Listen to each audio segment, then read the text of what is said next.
can't live without it. We love it. We live it. Go Country 105.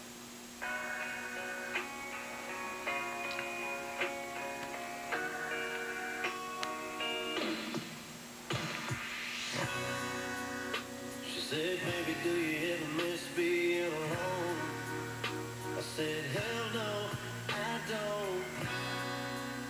She said, do you really think I'm where you belong? I said, you know, and I know you're perfect for me.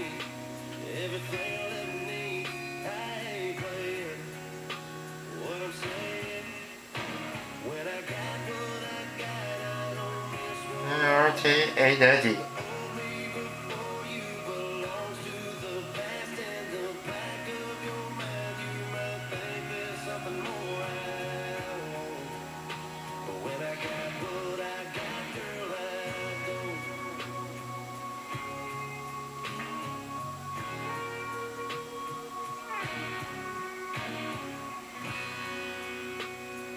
Baby, do you know you sound a little crazy when you're talking like that, girl?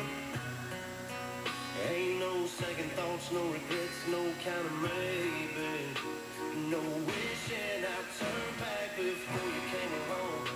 I could go on and on, girl, just kiss me. You're all that I want when I got what I got. I don't miss what I had. The old me before you belongs to the past. In the back of your mind, you might think there's something more I want. But when I got what I got, girl, I'm gone.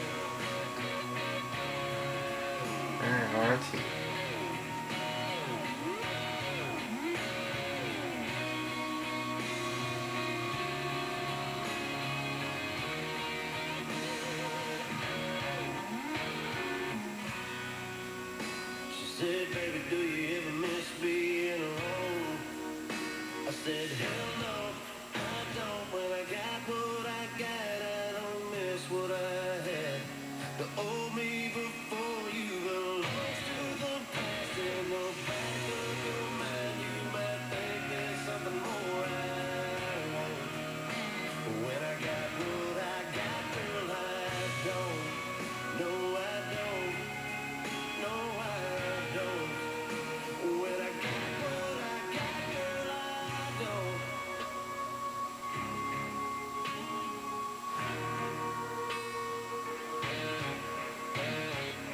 KKGO HD1 Los Angeles, Orange County at GoCountry105.com and available on the iHeartRadio app. Go Country 105. Tuned in was recorded earlier for broadcast at this time. Welcome to Tuned In with Mike Johnson, a public service of Mount Wilson FM Broadcasters and Global Jazz Incorporated. Now, here's Mike. Thank you, Alan Vertigan. Good morning, everybody. Welcome to Tuned In from Mount Wilson FM Broadcasters and Global Jazz Incorporated. There's been so much going on in the world. There's no doubt about it, between the riots and the protesters and COVID-19. There's so many different things happening in the world right now that it really can be overwhelming. But one of the things that we always have to go back to and keep in mind here, and we always try to talk about on this program, is the idea of small business. Small business really is the backbone of the economy here in California, and we're going to get some insight on some legislation that is important to small business from my guest. His name is John Kabatek, and he is the California State Director of the National Federation of Independent Business. John, good morning. Good morning, Mike. Thanks for having me. Thank you for being with us. And John, as we say here, there are so many things going on in the world, and small business is really, in California especially, such a very big, important thing to keep in mind. And people I know think about the large corporations, but it really is the small businesses that kind of are the heartbeat of California, aren't they? Yes, they really are, and I'm so grateful to be here. And Mike, first of all, thank you again, and I hope you and your listeners are safe and well. These are very uncertain times and crazy times, and I hope you all are doing well and grateful to be here. But you're absolutely right. Small business, I think these unfortunate crises that we've been experiencing in the past several weeks and months really have shown and demonstrated more, I think, than ever in history, how vital and how very central small business owners, how those mom and pops and the entrepreneurs and the survival of them are to the future of our country and the livelihood today of our country and the very nature of what we're all about. John Kabatek is my guest. He's the California State Director of the National Federation of Independent Business. And John, just for introduction for the audience, what is the National Federation of Independent Business? Yes, well, the National Federation of Independent Business, the NFIB, is actually the largest and leading small business organization in California and the United States.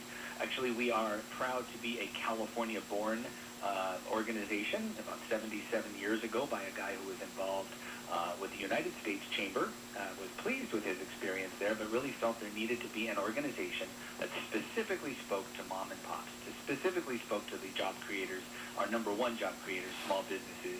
And for the past, gosh, 3/4 of a century plus, NFIB has been that one main voice for small businesses, and proud to do so, especially when we find times like this. We're very proud and feel really a mission to make sure small businesses have a way through the wilderness. And that's what we've been doing, especially lately. Yeah, and you know, I mean, as if you watch the coverage on the news of late of the protests and the riots and all that, you know, you see, unfortunately, some of the mom and pop businesses that have also been affected. It's not just the large chains.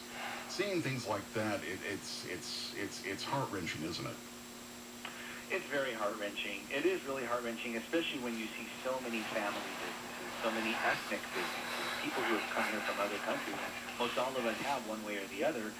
To see so many difficult challenges, not just with COVID, but of course with these challenging and very, very disappointing riots where we've seen just dreams, California dreams destroyed.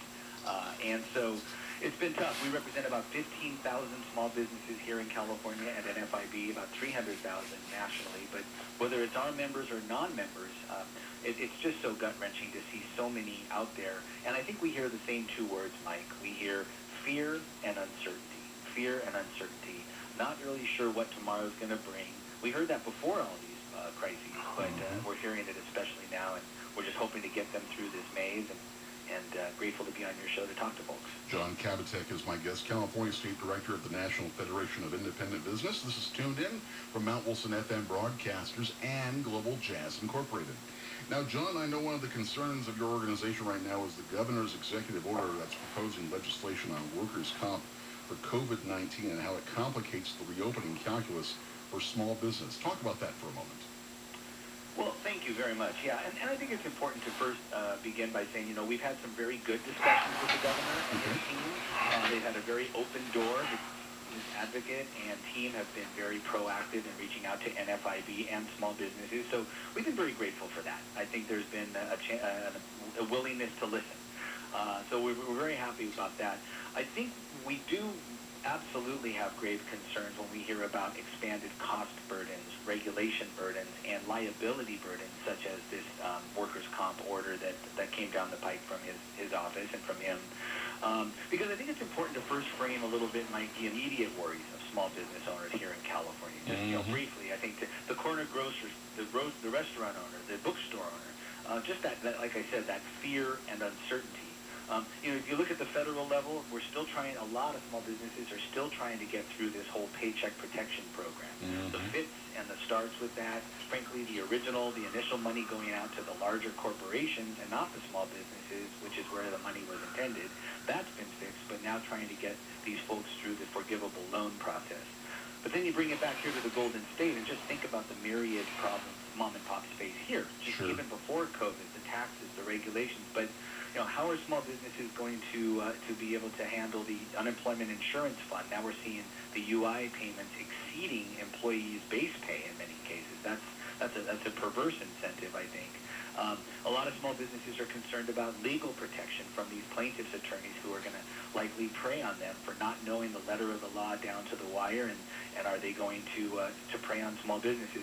And then I think a lot of these new laws, Mike, we're hearing about this AB 5 independent contractor law, the new consumer privacy data law, that's regulations that are coming down the pike in July. A lot of things that small businesses just don't understand. They're just trying to stay afloat. So right now, just framing it a little bit, you know, we appreciate that dialogue with the governor and his team. But what we're hearing from small businesses is, you know, I'm just trying to keep my doors open. I'm trying to get people on payroll, get people back to work. So recovery is slow, and what we heard was, the last thing I'll tell you on this front is, NFIB did a study just within the past several weeks and found that if things don't improve markedly after Memorial Day, which just recently passed, Right. We're going to find about 50% of all small businesses closing their doors. Nobody wants that. The governor, legislature, nobody wants to see that happen. No, definitely not. Obviously, as we spoke about earlier, I mean, the small businesses are so much the backbone of California's economy here. There's so many people that work for mom and pop type organizations who can, still put food on the plate and pay their rent and that sort of thing. And to have those businesses not open, especially in the numbers you're talking about, would be catastrophic to the state. Absolutely. Yeah. And so Mike, that's why this thread, if you were asking about the workers' comp executive order that Governor Newsom recently signed, and I think that is why with all of these preceding and existing, mountains of problems that small businesses are facing just to stay alive and keep their people employed, we've heard so many of them extremely concerned, uncertain, and frankly, many of them just disgusted with the idea of added workers' comp costs and liability. Small businesses that we talk to, they don't want to appear insensitive to the governor's, thought about making sure that we're taking care of employees. We Right. talk to a lot of small business owners who have said, look, I'm trying to do everything I can to make cuts where I can so that I don't have to lay people off, so that I can make sure that my very employees are protected, taken care of. If they are sick, if they're ill on the job, we can take care of them. But it also must be pointed out when it comes to workers' comp, because a lot of your listeners may not understand, it has nothing to do with an employee's salary or benefits. It's an insurance policy that the law requires employers to have to pay for medical care, lost wages, etc.